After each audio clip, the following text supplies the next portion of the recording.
Entonces, ahora vamos a ver en concreto cuáles son las características de la novela hispanoamericana, en concreto de los años 60. A ver, hay, como decía aquí, ¿no? En nuestra dispensa, ¿no? Dice que hay una ruptura de la línea argumental y temporal. ¿Eso qué significa? Que el tiempo, ¿vale? El tiempo obviamente no sigue una cierta linealidad.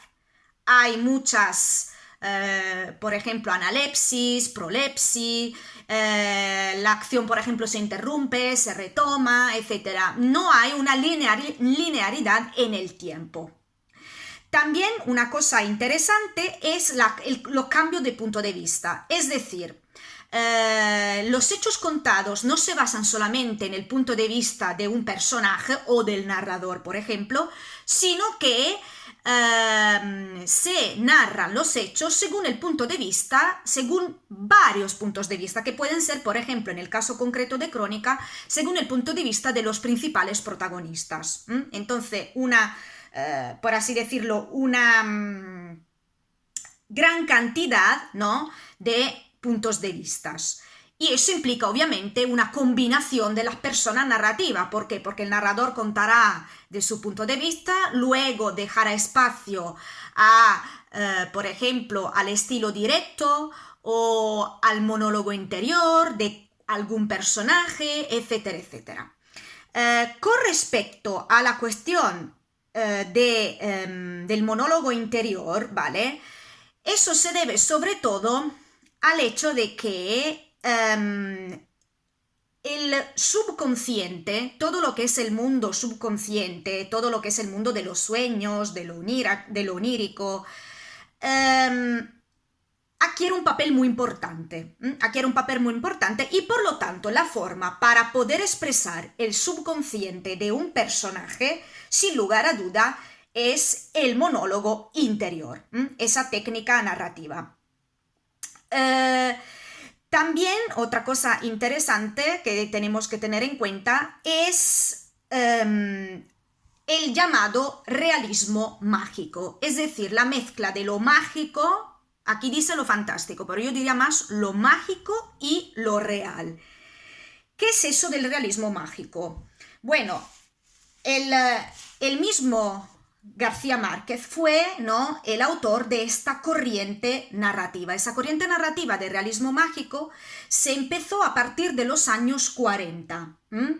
Y en los años 60 el realismo mágico alcanzó su máximo esplendor y madurez literaria.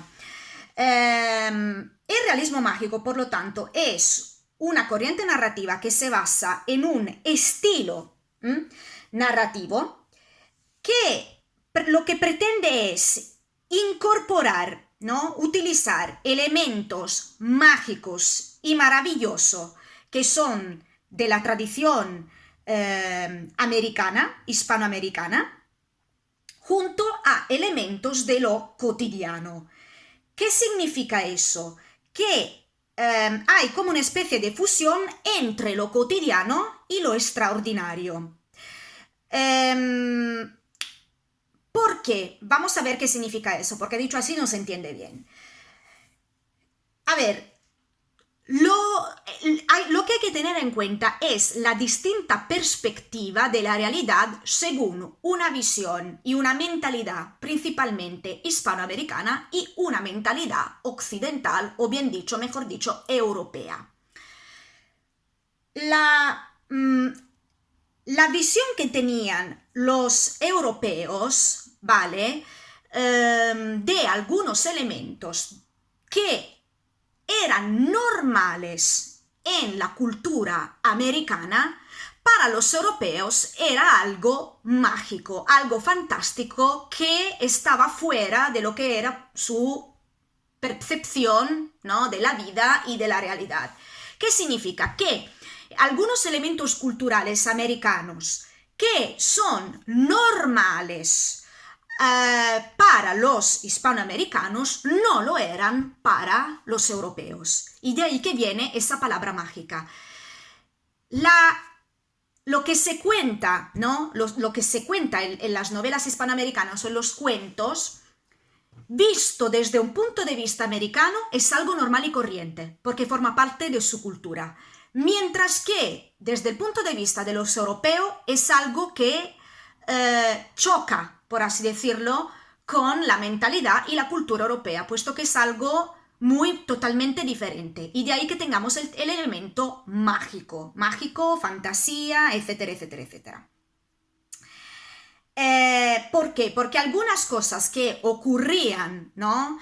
Algunos elementos tradicionales de la cultura hispanoamericana que ocurrían en las novelas o en los cuentos oscilaban, ¿no?, entre lo que era posible e imposible para, obviamente, un europeo.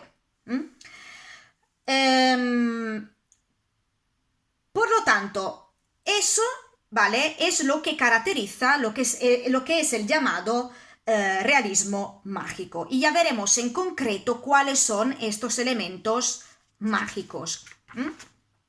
Otra cosa importante es la presencia de la muerte. La muerte, normalmente, la mayoría de las novelas hispanoamericanas, la muerte aparece como el núcleo central, un elemento importante. Sobre todo eso se debe a la cultura prehispana. Todos los pueblos precolombinos son los pueblos que estaban en Hispanoamérica antes del descubrimiento de América con Cristóbal Colón. Y de ahí se llaman precolombinos, antes de Colón. Entonces, la muerte en la tradición hispanoamericana se ve con mucha más naturalidad, mucha más cercanía respecto a la visión que tiene la tradición europea occidental. También se utiliza una experimentación con un lenguaje bastante elaborado, enriquecido, sobre todo de un léxico que es característico del habla popular hispanoamericana, lo que son los americanismos, ¿no? Otro elemento es el erotismo. El sexo, por ejemplo, en la novela hispanoamericana es un sexo libre, que no tiene tantas inhibiciones como la mentalidad, por ejemplo, occidental. Y como el hombre está condenado a vivir en la soledad, ¿vale?, el sexo es, en la tradición hispanoamericana, una forma de comunicación con los demás que sirve para poder demostrar y para poder vivir el amor. Y también otra característica importante es, sin lugar a duda, la mayoría de las novelas hispanoamericanas tenían, ¿vale?, como finalidad la denuncia tanto de los problemas o de la crítica hacia la política, así como la crítica de la sociedad de Hispanoamérica. Y ya veremos en concreto cómo.